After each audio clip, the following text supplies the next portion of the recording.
Good afternoon, y'all. Welcome to this afternoon's live. And I wanted to come on and share with you all the opening comments that are opening statements from the USA attorney as well as Diddy's attorney. And as y'all know, there are no cameras allowed in the courtroom for the proceedings, so we don't get to actually see what's happening, but there are different outlets that are posting in real time what's happening. So I thought Inner City Press was doing a good job capturing everything that was happening, blow by blow. There's a lot, even before what I'm going to share with y'all today about what happened to finalize the jurors. And also, I think there were some other legal type things they had to take care of before the jurors were called in. And the judge also gave some instruction to the jurors before everything got started. I will say, before I get into reading what the statements were from the attorney, the USA attorney and Diddy's attorney, from what I understand, Diddy's children were all there in attendance except for the baby. She wasn't there, but all of the children were there in attendance. I think uh, one of the baby's mothers was also there in attendance. I didn't hear anything about his mom being there or not, but I'm assuming she was there also. So, uh, full house as you would imagine, full house outside as you would imagine from what I am seeing on TV as far as the amount of press that is there. But what I want to do in this live is just read the opening statements. They're actually on break right now. The first witness is scheduled to take the stand sometime this afternoon. So I will be back either later this afternoon or later this evening to kind of get everybody up to speed on what happened with the witnesses that came forward. So let's jump into the opening statement. So the first up to give the opening statement was the USA Attorney Johnson, and so I'll just take it from where he started. This is Sean Combs. To the public, he was a cultural icon, a businessman larger than life. But there was another side to him. You will hear about 20 years of the defendant's crimes. He had a team to help him: kidnapping, arson, drugs, sex crimes. Let's start with one night. He was on, and you'll see just from Inner City Press, there's some typos in here. So where I can correct it while I'm reading, I'll do that, but not guaranteeing you that I'm going to catch all of them. Okay. So, Attorney Johnson says, let's start with one night. He was on the hunt for his girlfriend, Cassie. He forced her to have sex with male escorts while he watched and recorded it. He found out Cassie was seeing another man. Furious, he set out to find Cassie and another man. He woke an employee to drive him to the house, but no one was there. The defendant didn't give up. He kept looking for Cassie. When he found her, he beat her brutally, kicking her in the back and flinging her around like a rag doll. But it wasn't enough. He told Cassie he could release video of her having sex with male escorts. He broke into a man's house and he beat and blackmailed his girlfriend. These are not only crimes, these are not his only crimes. Cassie is not the only woman he beat and sexually exploited. 20 years of crimes. He had a business, Bad Boy Records, that made him right. I'm not sure what the journalist meant there. I think that's a typo. He relied on his bodyguards, chiefs of staff who ran all aspects of his life. The group promoted his power. His bodyguards kidnapped an employee and set a car on fire, dangled a person, and it cuts off there. But we've all heard the story of Diddy dangling somebody from a balcony. Okay, the Attorney General, I'm sorry, not Attorney General, the USA Attorney opening statement continues with, they delivered drugs, whatever, whenever he said, including to woman he forced to have sex with escort. He transported them across state lines and even out of the country. Let me be very clear. This case is not about a celebrity's private sexual preferences. Again, this is the USA uh, attorney giving his opening statement at this point. This was criminal. He coerced and even used violence. Along of this trial, a lot. The writer meant a lot. A lot of this trial will focus on two women, Cassie and Jane. We will show you that the defendant used lied, drugs, threats, and violence to force them to have sex with him in front of male escorts. He called them freak offs, wild king nights, or hotel nights. His staff organized flights, cars, and hotels. At his direction, his staff set up the room with lubricant and lighting. Staff came in with cash to pay the escorts and drugs. He made them take MDMA or Molly and ecstasy. It made them sick but also sexually aroused. He directed every step. He expected the women to appear to enjoy themselves. He masturbated and recorded the events. Cassie was 19 with a hit song. Cassie tried to work on her music, but the defendant made her turn down many opportunities. She recorded, but he had the final say over the music she released. There was never another album. He hit Cassie, I think the writer meant he hit. He hit Cassie in the head and dragged her by the hair. And let's see where it continues. Okay. He stomped on Cassie's face in an SUV, then made her stay in a hotel for a week to hide her injuries. He set up freak offs as often as once a week. She spent half of her time. She spent half of her time. Not sure what the writer meant there. The defendant made an escort urinate in her mouth. Okay, it continues. As you will see in this trial, he beat her in the hallway of a hotel to drag her back into the freak off. Initially, she wanted to make him happy, but then she didn't want to, but the defendant made her. The consequences were severe. The USA attorney's opening statement continues with, he beat her when he thought she took too long in the bathroom. Defying him would end in violence. She fled, but he found her. With the help of his inner circle, Cassie's career was in her hands. He told her he could destroy her career by releasing video. When he said to have a freak off, she knew she had no choice. She called the escort and put on the performances he wanted. Her safety depended on keeping him happy. The relationship was complicated. Both were unfaithful, but only one of them had power. He made Cassie do his bidding in those dark hotel rooms. Cassie was not the only one. This was a pattern. Let me tell you about Jane. She was a single mom that started spending time with him in 2020. She fell in love with him. He was seeing other women. One night, he told Jane about freak offs and made it happen immediately. He took her to a hotel where an escort was on the way. He directed her step by step. Jane thought it was a one time wild night. She was wrong. He continued, offering a real relationship. Jane wanted the escort to wear condoms, but the defendant did not let them. Jane tried to make it through these nights without drugs. The first time she broke down and took ecstasy to finish. Another time she vomited, but he said, "Go do it again." Jane found two men and invited them to join the freak offs so she could choose the man she'd be intimate with. The defendant discouraged her from working. He had the power to coerce her back into the hotel rooms. He threatened her with videos. Not even a year ago, he went to her house. She was angry. She hit him. He became enraged. She tried to hide. She locked herself in her bedroom.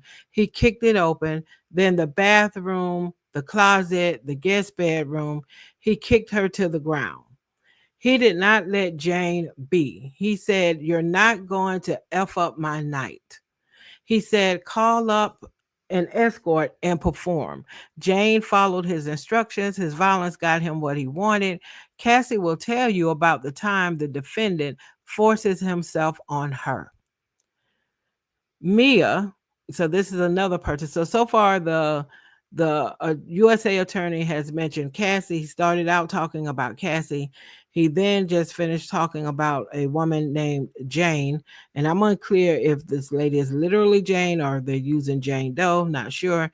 And now he's getting ready to talk about a third lady named Mia.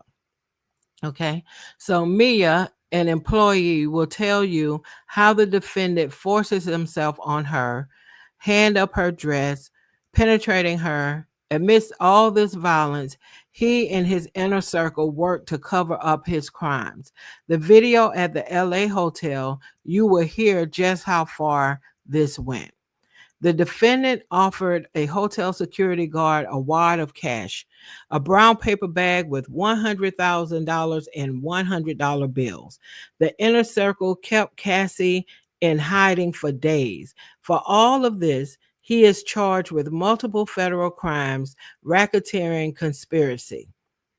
Okay, the USA attorney goes on in his opening statement to say Cassie and Jane will tell you of the most painful experiences of their lives. You'll hear from some of the defendant's employees, including his personal assistant, Mia, who he sexually assaulted. She is grappling with it. You will hear from the employee he forced into an SUV with a gun and from a chef. They worked punishing hours at times without sleep. They bought drugs for him. They were expected to keep quiet. Some of these witnesses have already received settlements. That is going to be an interesting part of this trial.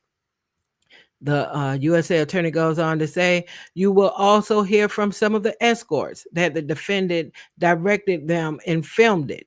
An escort saw the defendant assault Cassie and drag her by her face during a freak off. You'll see records from hotels and the damage and car services.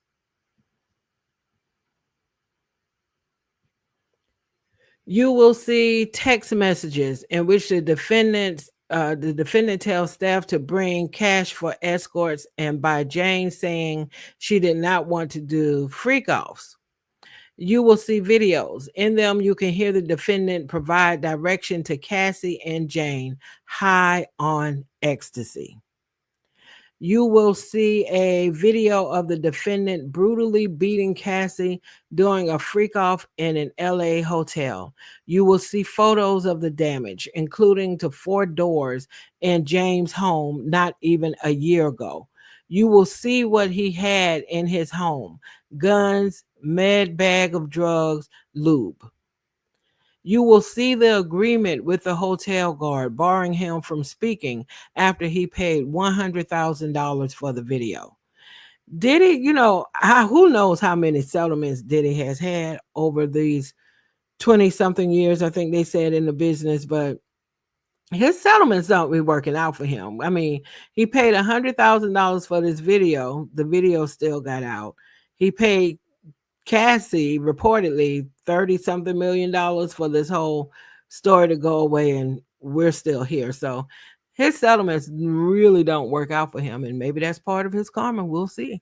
So the attorney, USA attorney, goes on to say you will hear him manipulate Jane into saying she wanted it.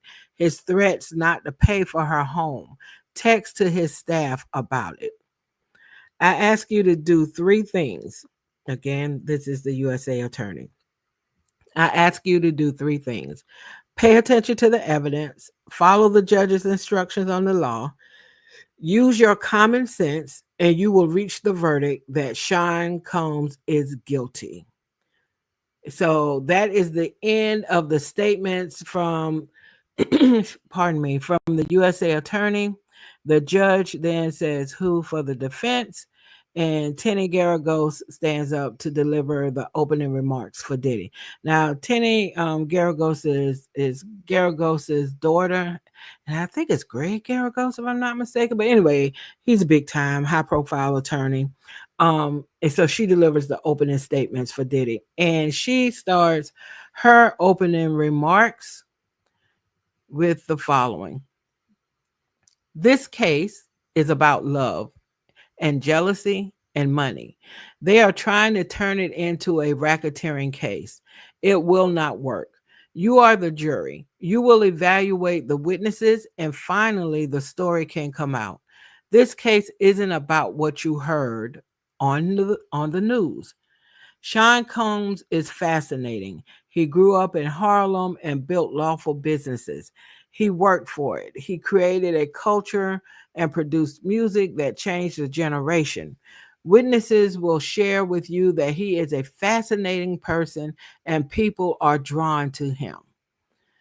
I'm not really sure how that helps him to have witnesses come up and just testify to say that he's fascinating, but I'm sure they have a strategy. Okay.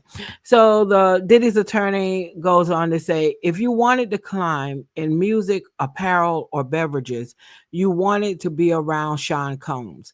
He gave people opportunities to work at his companies. He had a vision that few had. The witnesses mostly loved him. The text messages will show that. He is 55 years old. He is going to be Sean Combs. I am Tenny Garagos. I am honored to represent him. The only people in this courtroom who will tell you about racketeering are the prosecutors. There was no conspiracy. This case is about Sean Combs' private sex life. The government has no business in that. These hardworking individuals were educated from Harvard to Howard University. He has a temper and got violent. He is not proud of that. We own it. Okay, so you see the angle Diddy's attorneys are taking early on is that they're acknowledging the domestic violence. Excuse me. He sometimes gets so jealous or angry he is out of control. You will hear that he lied to his girlfriends. You may think he is a jerk or mean, but he's not tried for that. He's tried for running a racketeering enterprise. This is domestic violence. Domestic violence is not sex trafficking. Had he been charged with domestic violence, we would not be sitting through an 8-week trial. He is not guilty of these crimes. As the trial goes on, we are going to take on accountability. We will not shy away. Tenny Garagos goes on to say, Sean Combs had a bit of a different sex life. The alleged victims were all getting something from him. They are adults. They too must take on responsibility for their lives as he does for his. A free choice has pros and cons. You will evaluate these women. They made free choices every day for years. Ask yourself, what are all the ways this individual had the ability to make these choices? Ask, what is this person getting? Something they want. It may differ. Jealousy drove choices of victims. Combs never married, but he is a many woman man. He is always in multiple relationships. He was not always honest. It drove a primal jealousy. Sean Combs is extremely jealous. You might think it's hypocritical. Okay, she goes on to say, they remained in multi year relationships with him. These women were in love with him. Infidelity and jealousy drove the violence. Alcohol and drugs drove things, but he is not a racketeer. This case is about his relationships with Cassie and Jane. You will hear about swinger parties. They will testify about things that should never be heard in a federal courtroom that he liked to watch. You might not like that, but you are not here to judge him for his sexual preferences. A wealthy rapper paid for these women's homes and vacations. He is not charged with being a flawed individual. These women fought to be in a relationship with him. Cassie, I expect you will hear from her this week about her 11-year relationship. Combs with Kim Porter, the mother of 4 of his children. He continued with her until her death from pneumonia in 2018. His fights with Cassie were about cheating. It was a toxic relationship. They loved each other. So Diddy's lawyer goes on to say, Cassie will tell you about the jealousy of Kim Porter, then Gina. The day of the hotel hallway,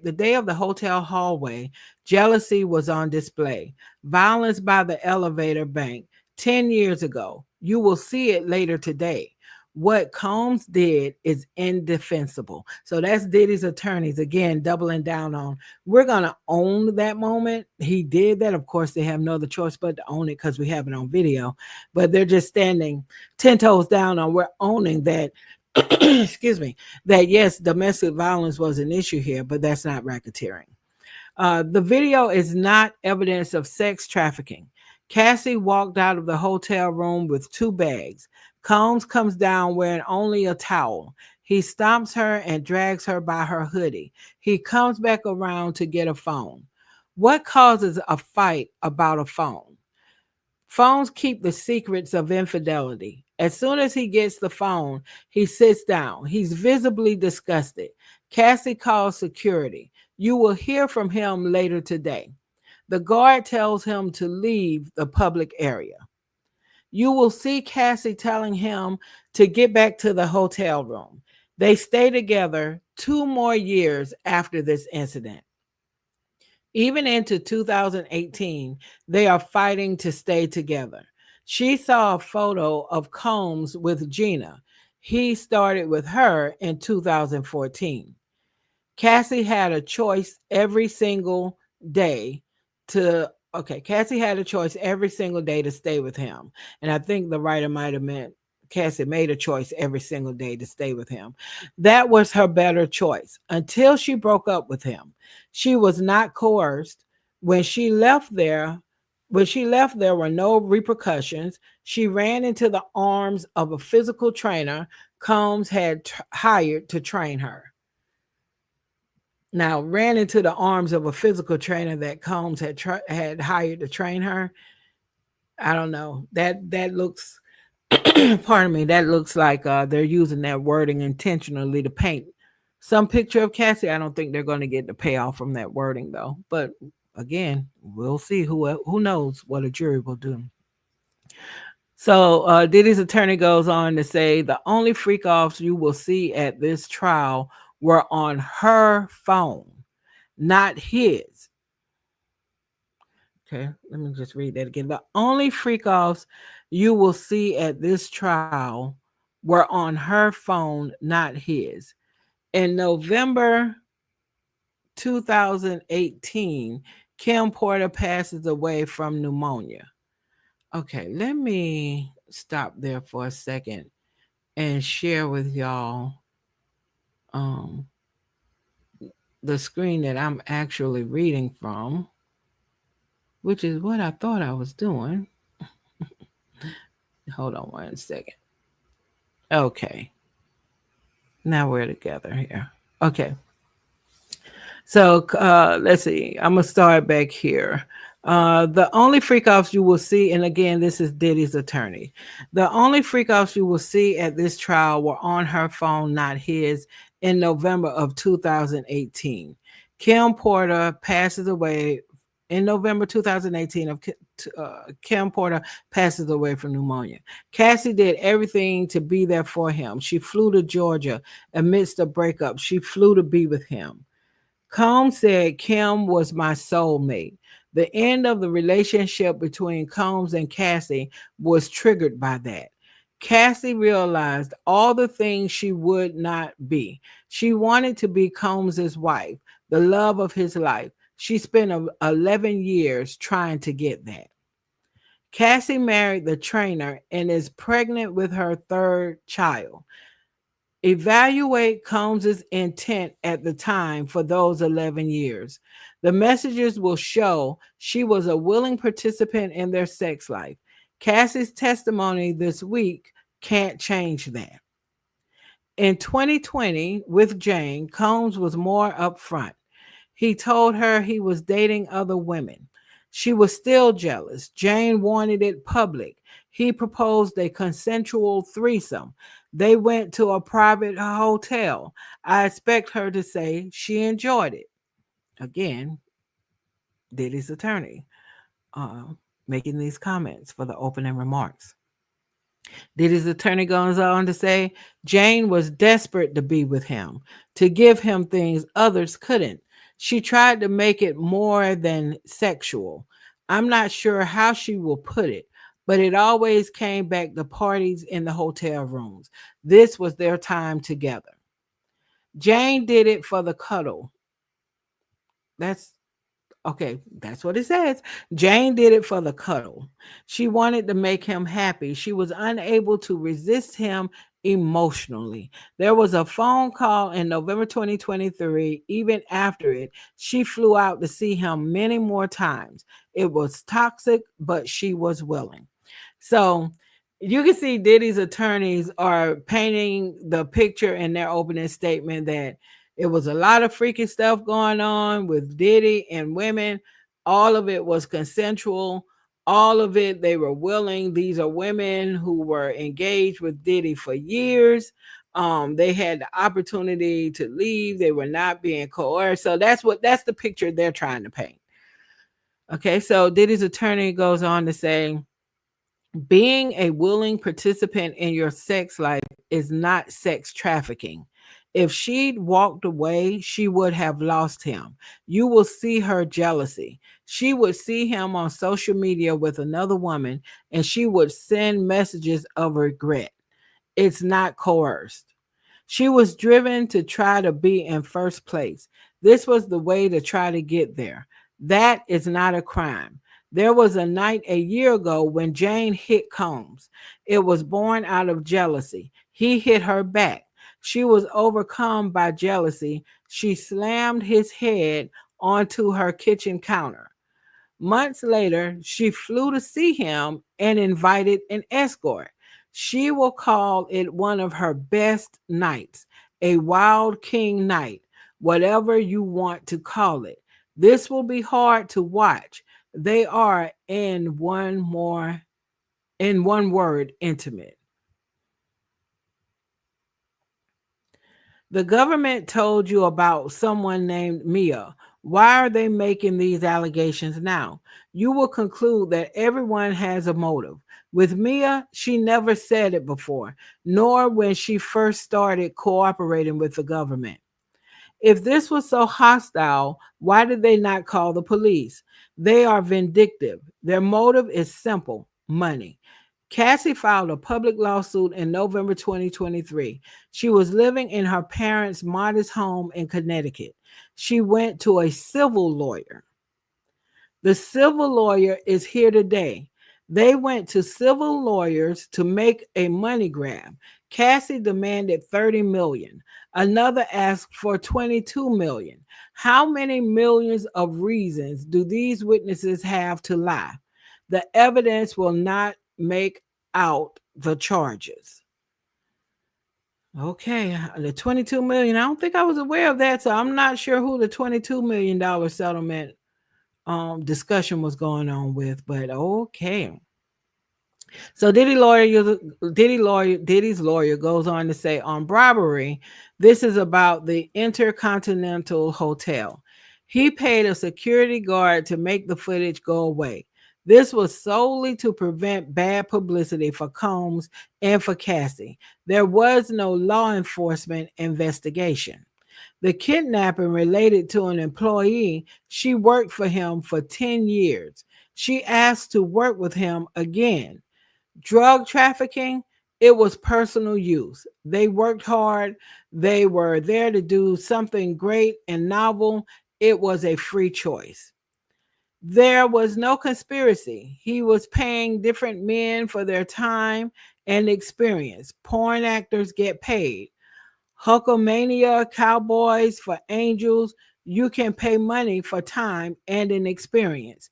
This is what Sean Combs was doing. You are not here to impose, your morality on this man.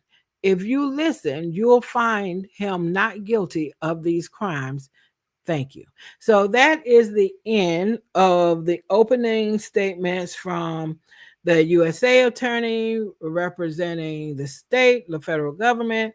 I'm sorry, not the state, the federal government. And then we heard from Garagos, who she's representing Diddy.